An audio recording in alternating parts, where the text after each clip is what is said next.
Good morning friends.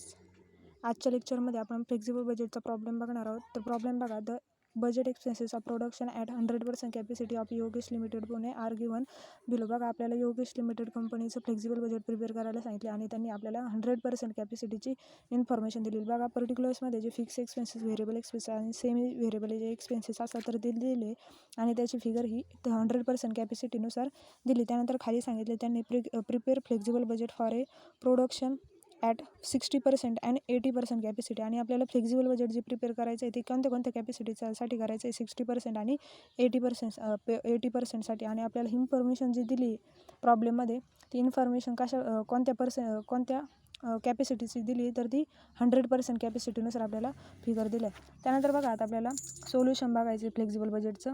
बघा, फॉर्मॅटनुसार आपण flexible budget prepare करण्यासाठी त्या कंपनीचं नाव घेतो आणि त्यानंतर फ्लेक्झिबल बजेट कोणत्या पिरियडसाठी प्रिपेअर करायचं तर तो पिरियड घेतो. आता फर्स्ट आपण म्हणणार in the books of Yogesh limited आणि त्यानंतर खाली म्हणणार flexible budget for the period ended आणि तो पिरियड घेणार. आता प्रॉब्लेममध्ये पिरियड दिलेला नाही त्यामुळे आपण इथे पिरियड घेतला नाही. त्यानंतर ह्या साईडला आपण नॉर्मल ॲक्टिव्हिटी घेणार. आता प्रॉब्लेममध्ये जर आपल्याला युनिटनुसार जर बजेट प्रिपेअर करायला सांगितलं असेल तर ते युनिट आपण घेतले असेल तर ते युनिट दिलेले नाही आपल्याला. कॅपॅसिटीनुसार आपल्याला पर्सेंटेजमध्ये कॅपॅसिटीनुसार फ्लेक्झिबल बजेट प्रिपेअर करायचं. त्यामुळे आपण खाली म्हणणार कॅपॅसिटी आणि 100%. आता प्रॉब्लेममध्ये आपल्याला 100% कॅपॅसिटीचं बजेट प्रिपेअर करायचं आहे त्यामुळे आपण 100% घेतलं. आता फर्स्ट कॉलममध्ये बघा, इथे काय घेतलं आपण, प्रोडक्शन आणि युनिट. आता जर फ्लेक्झिबल बजेट प्रिपेअर करण्यासाठी जर आपल्याला युनिट जर दिले असले तर आपण ते युनिट इथे घेतले असते. आता परंतु आपल्याला कॅपॅसिटीनुसार फ्लेक्झिबल बजेट प्रिपेअर करायचं आहे त्यामुळे आपण इथे खाली म्हणणार कॅपॅसिटी आणि 100%, 80% आणि 60%. बघा, इथं खाली म्हटलं आहे prepare flexible budget for the production at 60% आणि 80% कॅपॅसिटी. त्यामुळे आपण 100% नंतर काय घेतलं, 80% आणि 60%. त्यानंतर बघा, खाली पर्टिक्युलर्स हा कॉलम असतो. त्यानंतर त्यामध्ये काय असतं, फिक्स एक्सपेन्सेस, व्हेरिएबल एक्सपेन्स आणि जे तुमचे जे सेमी व्हेरिएबल एक्सपेन्सेस जे असतात ते असतात. त्यानंतर त्याची युनिटमध्ये जर कॉस्ट फाइंड आउट करायला जर सांगितली असेल तरी त्या कॉस्टचा कॉलम असतो. त्यानंतर टोटल कॉस्ट आणि त्या प्रत्येक कॅपॅसिटीनुसार ते कॉलम असतात पुढे. त्यानंतर बघा, पर्टिक्युलर्समध्ये आपल्याला फर्स्ट फॉर्मॅटनुसार आपण म्हणणार फिक्स एक्सपेन्सेस आणि ते फिक्स एक्सपेन्सेसच्या खाली जे प्रॉब्लेममध्ये तुम्हाला जे फिक्स एक्सपेन्सेस दिलेले असते ते फिक्स एक्सपेन्सेस मेन्शन करायचे. आता प्रॉब्लेममध्ये फिक्स एक्सपेन्सेस कोणते तर ते फाइंड आउट करू आपण. बघा, पर्टिक्युलरच्या खाली बघा तुम्हाला डायरेक्ट मटेरियल दिले 6 लाख. बघा, डायरेक्ट मटेरियल हे कोणते एक्सपेन्सेस असतात ते कोणते असतात तर ते व्हेरिएबल एक्सपेन्सेस. त्यामुळे आपण फिक्स एक्सपेन्सेसच्या ओव्हरहेड खाली घेणार का ते तर नाही. त्यानंतर व्हेरिएबल वर्क ओव्हरहेड हे देखील कोणते एक्सपेन्सेस असतात ते व्हेरिएबल एक्सपेन्सेस. त्यानंतर बघा, जे बेसिक वेजेस दिले ते देखील कसे असतात, व्हेरिएबल एक्सपेन्सेस. त्यानंतर बघा, खाली फिक्स प्रोडक्शन ओव्हरहेड हे कसे असतात परंतु ते फिक्स असतात म्हणून आपण फिक्स एक्सपेन्सेसच्या हेड खाली म्हणणार फिक्स प्रोडक्शन ओव्हरहेड 100% कॅपॅसिटीसाठी त्यांची फिगर दिली आहे 80%. बघा, जे फिक्स एक्सपेन्सेसच्या बाबतीत फिक्स एक्सपेन्सेस हे पर युनिट हे चेंजेस होतात परंतु इन टोटलमध्ये जे फिक्स एक्सपेन्सेस असतात ते फिक्स असतात. म्हणजे प्रोडक्शनमध्ये कोणताही बदल झाला तरी जे फिक्स एक्सपेन्सेस असतात इन टोटलमध्ये चेंजेस होतात का तर नाही. परंतु जे व्हेरिएबल एक्सपेन्सेस असतात बघा, ते व्हेरिएबल एक्सपेन्सेस इन टोटलमध्ये हे बदलतात. म्हणजे प्रोडक्शनमध्ये जर चेंजेस होत असेल, मॅन्युफॅक्चरिंग प्रोसेसमध्ये जर चेंजेस होत असेल तर व्हेरिएबल एक्सपेन्सेस इन टोटलमध्ये चेंज होतात. परंतु व्हेरिएबल एक्सपेन्सेस जे असतात ते पर युनिट कसे असतात, फिक्स असतात. बघा, परंतु फिक्स एक्सपेन्सेसच्या बाबतीत पर युनिट फिक्स कॉस्ट कसे असते, चेंजेस होते. म्हणजे प्रोडक्शननुसार per unit fix cost change होते परंतु टोटल कॉस्टमध्ये जी फिक्स कॉस्ट असते ती बदलत नाही. म्हणून आपण 80% आणि 60% कॅपॅसिटीसाठी 80,000 आणि 80,000 ही फिगर घेतली. त्यानंतर बघा, अजून फिक्स एक्सपेन्सेस कोणते ते बघूया. त्यानंतर फिक्स प्रोडक्शन ओव्हरहेडच्या खाली बघा त्यांनी दिले प्रोडक्टिव्ह एक्सपेन्सेस रिजिड. आता रिजिडचं मिनिंग काय होतं, रिजिड म्हणजे फिक्स. म्हणून हे एक्सपेन्सेस देखील कोणते एक्सपेन्सेस आहे, फिक्स एक्सपेन्सेस. त्याची फिगर किती दिली त्यांनी, 40,000 40,000. आता हे फिक्स एक्सपेन्सेसच्या हेडखाली आपण म्हणणार प्रोडक्शन एक्सपेन्सेस रिजिड 40,000. आता हे फिक्स असल्यामुळे 80% आणि 60% कॅपॅसिटीसाठी देखील काय असणार, 40,000 आणि 40,000. आता अजून बघा फिक्स एक्सपेन्सेस कोणते आहेत का बघू. त्यानंतर बघा, प्रोडक्टिव्ह एक्सपेन्सेस रिजिडच्या खाली त्यांनी दिले प्रोडक्टिव्ह एक्सपेन्सेस मार्जिनल. आता मार्जिनलचा मिनिंग काय होतो, मार्जिनल म्हणजे व्हेरिएबल. आता हे व्हेरिएबल एक्सपेन्सेस फिक्स एक्सपेन्सेसच्या हेडखाली येणार तर नाही. त्यानंतर जे सेलिंग ओव्हरहेड 10% फिक्स अमाऊंट दिले त्यांनी 1,20,000. याचं मिनिंग काय होतं, जे सेलिंग ओव्हरहेड आहे ते 1,20,000 पैकी जे 10% हे फिक्स आहे आणि जे रिमेनिंग अमाऊंट आहे 90% ती कशी असणार आहे, 90% ही व्हेरिएबल असणार आहे. आता पार्टली म्हणजे काय झालं, पार्टली फिक्स आणि पार्टली व्हेरिएबल. मग आपण जे सेलिंग ओव्हरहेड हे एक्सपेन्सेस कोणत्या हेडखाली घेणार, सेमी व्हेरिएबलमध्ये. त्यानंतर बघा डिस्ट्रीब्युशन ऑन कॉस्ट 80% व्हेरिएबल. आता 80% व्हेरिएबल म्हणजे बघा हे काय, पार्टली फिक्स आणि पार्टली व्हेरिएबल म्हणजे हे एक्सपेन्सेस देखील कोणत्या ओव्हरहेडखाली जाणार आहे, कोणत्या हेडखाली जातील, सेमी व्हेरिएबल एक्सपेन्सेस. आता बघा फिक्स एक्सपेन्सेस सगळे झाले, त्यामुळे आता आपण खाली बी म्हणणार आणि व्हेरिएबल एक्सपेन्सेस, जे व्हेरिएबल एक्सपेन्सेस प्रॉब्लेममध्ये दिलेले ते आता व्हेरिएबल एक्सपेन्सेसच्या हेडखाली घेणार. आता बघा व्हेरिएबल एक्सपेन्सेस कोणते तर ते बघूया. बघा पहिलं बघितलं होतं आपण डायरेक्ट मटेरियल हे कोणते एक्सपेन्सेस आहे, तर व्हेरिएबल एक्सपेन्सेस. त्याची फिगर किती दिली आहे, 6 लाख. आता व्हेरिएबल एक्सपेन्सेसच्या हेडखाली आपण डायरेक्ट मटेरियल म्हणणार, त्याची अमाऊंट किती दिली आहे 100% कॅपॅसिटीसाठी, तर 6 लाख. आता 6 लाख 6 लाख ही 100% कॅपॅसिटीसाठी दिली. आता व्हेरिएबल एक्सपेन्सेसच्या बाबतीत मी काय सांगितलं की व्हेरिएबल जे एक्सपेन्सेस असतात ते पर युनिट हे फिक्स असतात, परंतु इन टोटलमध्ये व्हेरिएबल एक्सपेन्सेस हे प्रोडक्शन प्रोसेसनुसार चेंजेस होतात. म्हणून 80%साठी आपल्याला व्हेरिएबल एक्सपेन्सेस एक्सपेन्सेसची फिगर किती येईल तर ती कॅल्क्युलेट करायची. बघा 80% कॅपॅसिटीसाठी आपल्याला व्हेरिएबल डायरेक्ट मटेरियलची जर अमाऊंट कॅल्क्युलेट करायची असेल तर काय करणार आपण, 6 लाख डिवायडेड बाय 100 इंटू 80% कॅपॅसिटीसाठी दिले म्हणून इंटू 80 करणार, म्हणजे 6 लाख डिवायडेड बाय 100 इंटू 80. आता त्याची फिगर किती येईल मग 4,80,000. त्याचप्रमाणे 60% कॅपॅसिटीसाठी आपण ते तसंच कॅल्क्युलेशन करणार, 6 लाख डिवायडेड बाय 100 इंटू 60 म्हणजे 60% कॅपॅसिटीनुसार आपल्याला डायरेक्ट मटेरियलची फिगर येईल 3,60,000.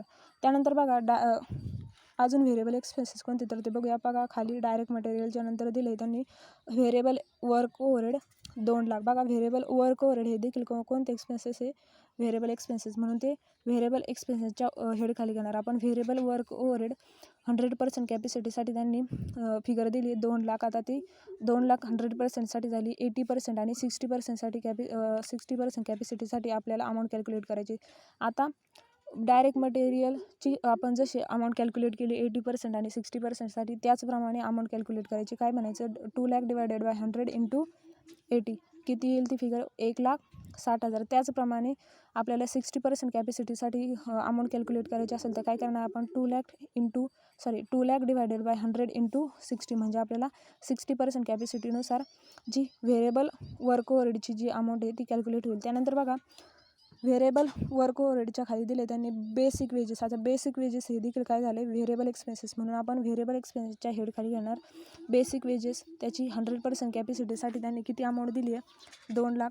ती 2 लाख घेणार. त्यानंतर आता आपल्याला 80% आणि 60%साठी आपल्याला अमाऊंट कॅल्क्युलेट करायची. बघा वर आपण डायरेक्ट मटेरियल आणि व्हेरिएबल वर्क ओव्हरहेडची 80% आणि 60%साठी जशी अमाऊंट कॅल्क्युलेट केली त्याचप्रमाणे आपल्याला बेसिक वेजेसची अमाऊंट कॅल्क्युलेट करायची. तर ते 80%साठी येतात 1,60,000 आणि 60%साठी येतात 1,20,000.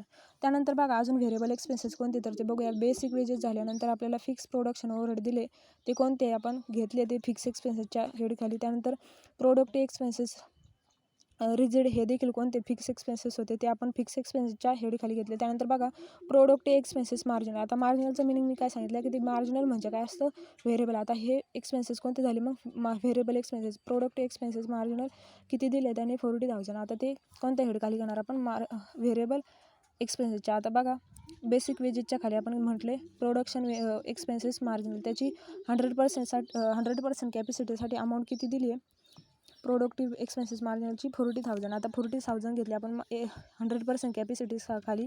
त्यानंतर बघा 80% आणि 60%साठी आपल्याला अमाऊंट कॅल्क्युलेट करायची. बघा वर आपण direct material, variable work overhead आणि बेसिक वेजेसची जशी 80% आणि 60%साठी आपण अमाऊंट कॅल्क्युलेट केली, त्याचप्रमाणे आता प्रोडक्ट एक्सपेन्सेसची अमाऊंट कॅल्क्युलेट करायची. ती 80%साठी किती येते, 32,000 आणि 60%साठी 24,000, 24,000.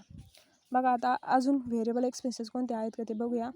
त्यानंतर हे झाल्यानंतर सेलिंग ओव्हरहेड 10% फिक्स म्हणजे हे कोणते झाले, सेमी व्हेरिएबल म्हणजे पार्टली फिक्स आणि पार्टली व्हेरिएबल. त्यानंतर डिस्ट्रीब्युशन ऑन कॉस्ट हे देखील कोणते, सेमी व्हेरिएबल म्हणजे पार्टली फिक्स आणि पार्टली व्हेरिएबल. आता बघा व्हेरिएबल एक्सपेन्सेस पूर्ण झाले. आता त्यानंतर आपल्याला फॉर्मॅटनुसार कोणते एक्सपेन्सेस घ्यायचे, सेमी व्हेरिएबल एक्सपेन्सेस. बघा आता कोणते बघा सेमी व्हेरिएबल एक्सपेन्सेस. फर्स्ट आपण घेतले व्हेरिएबल एक्सपेन्सेस होते, त्यानंतर व्हेरिएबल वर्क ओव्हरहेड हे पण कोणतं आहे व्हेरिएबल एक्सपेन्सेस ते घेतले आपण, बेसिक वेजेस व्हेरिएबल एक्सपेन्सेस ते पण घेतले, त्यानंतर फिक्स प्रोडक्शन ओव्हरहेड ते देखील कोणते एक्सपेन्सेस फिक्स आहे त्यामुळे ते पण घेतले आपण वर. त्यानंतर product expenses rigid fix expenses ते घेतले आपण. त्यानंतर प्रोडक्ट एक्सपेन्सेस मार्जिनल हे व्हेरिएबल एक्सपेन्सेस आहे ते आपण ते देखील कोणत्या हेडखाली घेतले व्हेरिएबल एक्सपेन्सेस. त्यानंतर बघा सेलिंग ओव्हरहेड 10% 1,20,000. बघा यांनी सांगितले की सेलिंग ओव्हरहेड 10% हे फिक्स आणि जे 90% त्याचा अर्थ काय होतो, जे 90% आहे ते कसे व्हेरिएबल, म्हणजे पार्टली फिक्स आणि पार्टली व्हेरिएबल. त्यामुळे आपण सेमी व्हेरिएबल एक्सपेन्सेस हेड घेणार, सी म्हणणार त्याच्यामध्ये खाली म्हणणार सेलिंग ओव्हरहेड 10% फिक्स आणि 90% व्हेरिएबल. आता 10% फिक्स 1,20,000च्या 10% किती येतं 12,000 आणि जे रिमेनिंग जी अमाऊंट आहे 90% व्हेरिएबल ती किती येते 1,08,000. बघा आता फिक्स एक्सपेन्सेसच्या बाबतीत मी काय सांगितलं की जे फिक्स एक्सपेन्सेस जे असतात ते इन टोटल कॉस्टमध्ये फिक्स असतात, म्हणून आपण टोटलमध्ये प्रत्येक कॅपॅसिटीनुसार ते 12,000 घेतले. परंतु जे 90% जे व्हेरिएबल एक्सपेन्सेस आहे ते आता ते 100%साठी किती आले 1,08,000, म्हणजे 1,20,000 डिवायडेड बाय 100 केलं आणि त्याला इंटू 90 म्हणजे आपल्याला व्हेरिएबल एक्सपेन्सेस 90% येईल की ते किती आले 1,08,000. आता बघा व्हेरिएबल एक्सपेन्सेस आपल्याला 80%साठी काढायची. आता 80% कॅपॅसिटीसाठी काढायचं. आता काय करणार आपण 1,08,000 डिवायडेड बाय 100 इंटू 80% ते किती अमाऊंट येईल 86,400 86,400. त्याचप्रमाणे आपल्याला 60% कॅपॅसिटीनुसार व्हेरिएबल एक्सपेन्सेस काढायचे, ते किती येईल 1,08,000 डिवायडेड बाय 100 इंटू 60% कॅपॅसिटीसाठी काढायचे म्हणून इंटू 60 घेणार की अमाऊंट किती येईल 64,800. त्यानंतर बघा अजून सेमी व्हेरिएबल एक्सपेन्सेस कोणते ते बघूया. बघा खाली दिले डिस्ट्रीब्युशन ऑन कॉस्ट 80% व्हेरिएबल. आता आणि त्याची फिगर किती दिली आहे 60,000. आता त्यांनी काय सांगितलं की हे 60% पैकी जे 80% जे एक्सपेन्सेस आहे ते कसे व्हेरिएबल आणि जे 20% ते कसे फिक्स आहे. मग आता आपण इथे म्हणणार डिस्ट्रीब्युशन ऑन कॉस्ट 20% फिक्स आणि 80% व्हेरिएबल. आता 60,000च्या 20% किती येतात ते येतात 12%, म्हणजे आपण काय करणार 60,000 डिवायडेड बाय 100 इंटू 20 ती अमाऊंट किती येईल 20,000. आता फिक्स एक्सपेन्सेस हे इन टोटलमध्ये फिक्स असतात म्हणून आपण 12,000 प्रत्येक कॅपॅसिटीसाठी घेतले. त्यानंतर जे 80% व्हेरिएबल जे सांगितले त्यांनी आपण 100% कॅपॅसिटीसाठी किती आले ते आले 48,000. आता आपल्याला 80% आणि 60% कॅपॅसिटीसाठी आपल्याला ती अमाऊंट कॅल्क्युलेट करायची. बघा आता आपल्याला 80%साठी कशी करणार आपण 48,000 डिवायडेड बाय 100 इंटू 80%साठी सांगितले म्हणून 80 इंटू 80 किती आली अमाऊंट 38,400. त्याचप्रमाणे आपल्याला 60%साठी अमाऊंट कॅल्क्युलेट करायची, ती कशी काढणार आपण 48,000 डिवायडेड बाय 100 इंटू 60 किती आली अमाऊंट 28,800. आता बघा आपल्याला जे इन्फॉर्मेशनमध्ये जे फिगर दिले आहे ते सगळ्या घेतल्या आपण. फिक्स एक्सपेन्सेसमध्ये जे फिक्स एक्सपेन्सेस होते ते सगळं घेतले. त्यानंतर व्हेरिएबल एक्सपेन्सेस घेतले. त्यानंतर जे सेमी व्हेरिएबल जे एक्सपेन्सेस होते तुमचे ते प्रॉब्लेममध्ये आपण घेतले. त्यानंतर आपल्याला आता 8ला टोटल कॉस्ट काढायची. आता फर्स्ट कॉलमची टोटल कॉस्ट किती येते या पूर्ण कॉलमची ॲडिशन केल्यानंतर ती येते 13,40,000. त्यानंतर 80% कॅपॅसिटीनुसार जी टोटल कॉस्ट येते ती किती येते 11,08,000. त्यानंतर जी 60% कॅपॅसिटीसाठी जी टोटल कॉस्ट येते ती येते 8,61,600.